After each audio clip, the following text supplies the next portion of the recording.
Mheshimiwa Wandai ambaye sasa uko kwa serikali ya Bwana Ruto alikuwa a very active member wakati huo. Na wakati wa vijana in 2023 walioa zaidi ya vijana 73.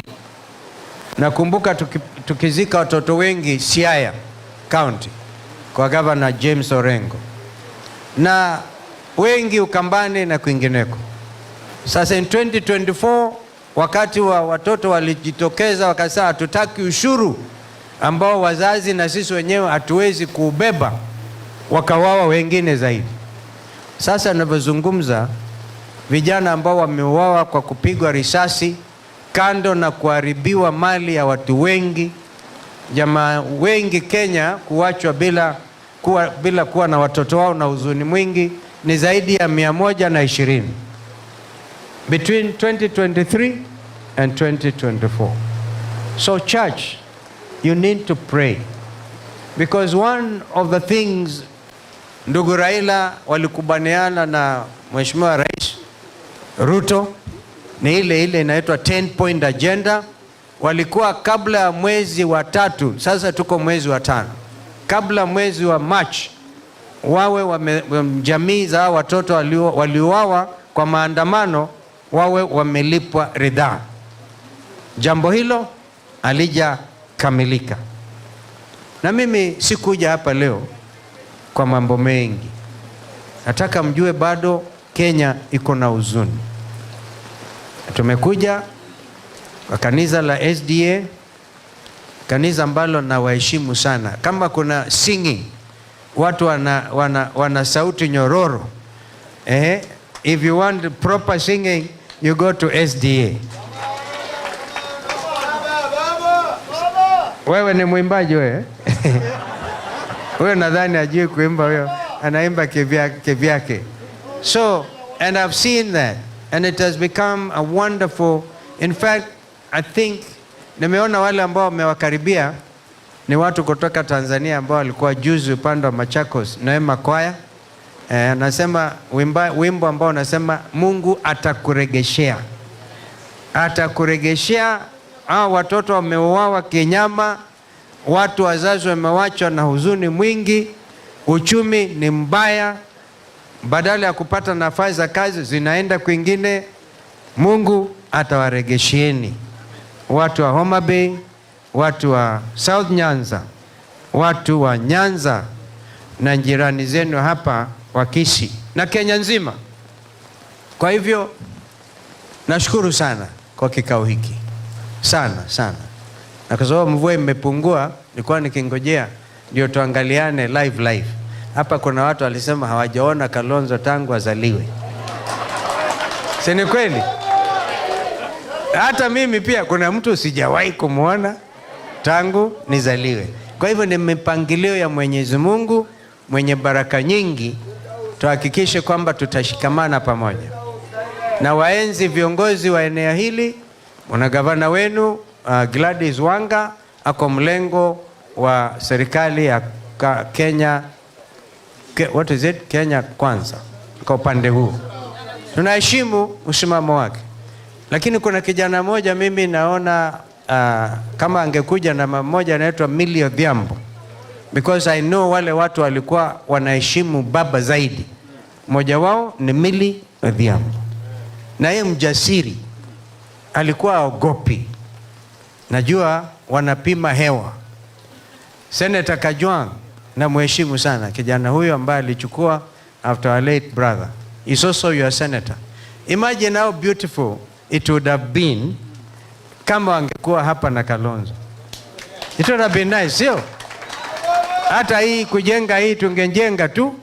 Nauliza kama wanaona ni vizuri nikitoka hapa walete tu mchango wakamilishe hii kazi.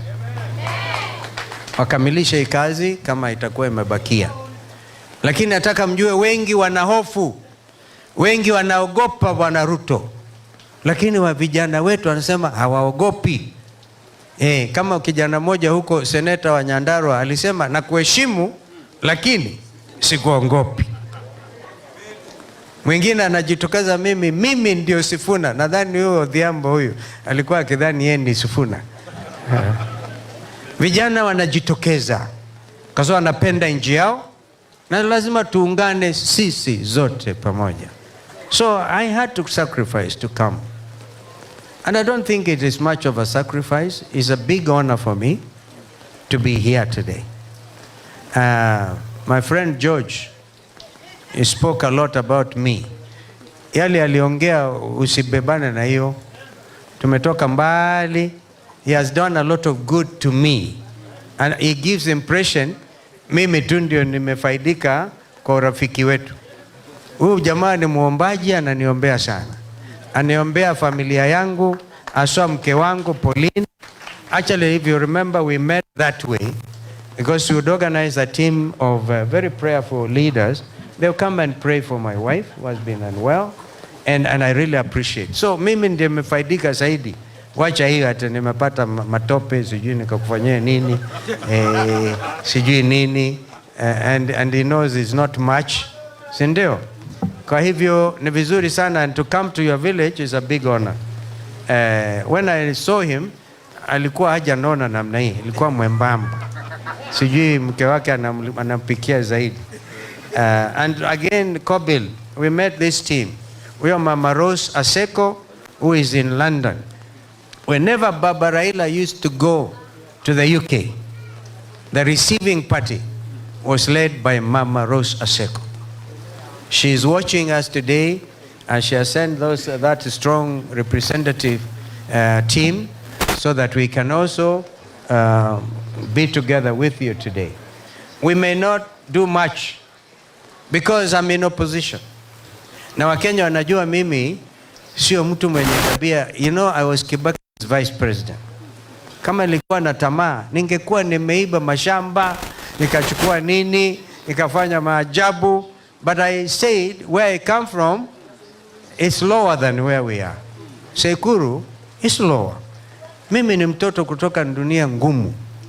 Right? Hata juzi Ruto anasema ataniwekea lami barabara kwenda Sekuru. Nasema karibu sana, imechelewa. Ilikuwa imechelewa. So because I think of other people first. That is why. Unajinyima kwanza, ndio kwanza wenzako. Na Mungu anaachia mambo yote. Every inch of Kenyan soil is under the sovereignty of God. Mungu mwenyewe.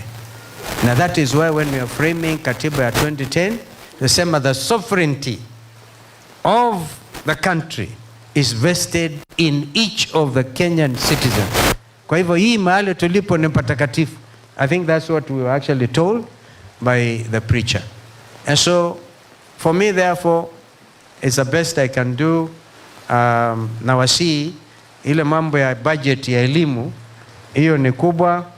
I think if you think unataka tufanye proper relationship between Nyakongo SDA na Sekuru, mutafutie wasichana wawili waende year 10 mwaka ujao, ni wasomeshe mpaka university huko kwa shule ambayo mke wangu alianzisha, inaitwa Mama Malia.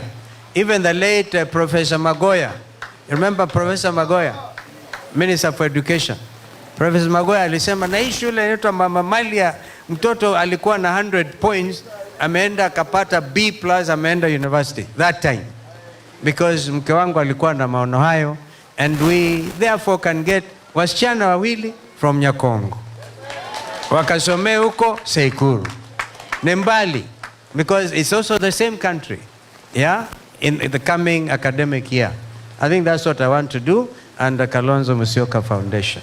Itakuwa nimesaidia nyinyi upande huu, hiyo budget yenu, lakini Mungu akitujalia mwaka ujao, mimi ningetaka nirudi hapa nikivalia kofia nyingine. Mungu akisikia maombi ya Wakenya, nitarudi hapa. Imagine, nitarudi, Mungu atujalie, nitarudi. In under 2 years. Leo ni May, tarehe 2 May 2026. Can we target 2nd May 2028? Can we target? And of course, if I come in that other capacity, you will have a problem. I am a very simple person. Mkisema ati OSPD aliulizwa utamanage namna gani, mimi sio mtu difficult. Mimi naweza kutembea na mguu, nikipata gari naenda. I don't bring any trouble to anybody. Shida iliyoko ni mafikira ndio inawasumbua. Hiyo mafikira ni magumu because we must liberate this country. So liberation will mean all of us.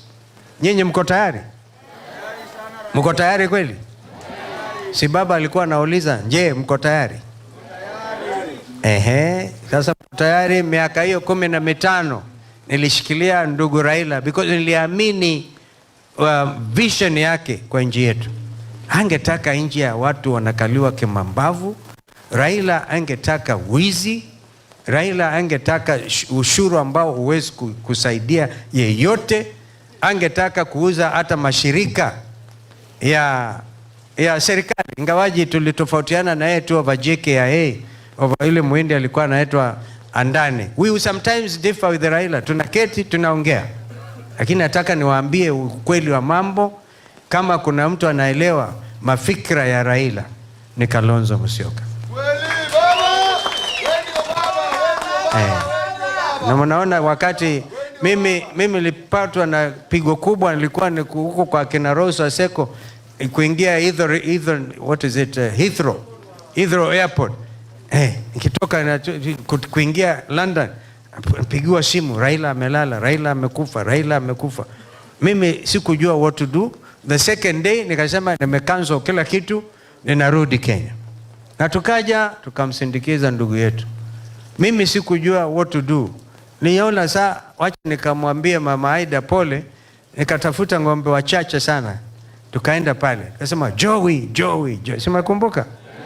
Joey, sio? Tukapelekea mama mpaka Mama Aida akasema amepata sikukuu ya kutosha. Wageni wake mwaka huu uliopita I think aliwapatia chakula. It's a way of trying to identify with my fallen brother. Lakini mafikra ya Raila haikuzikwa na yeye. Na lazima zote ambao tumebaki hai tukamilishe maono hayo na mafikra hayo. Basi Mungu na wabariki sana. Naomba sasa tuendelee na mchango. Na I think it is who is going to lead us now?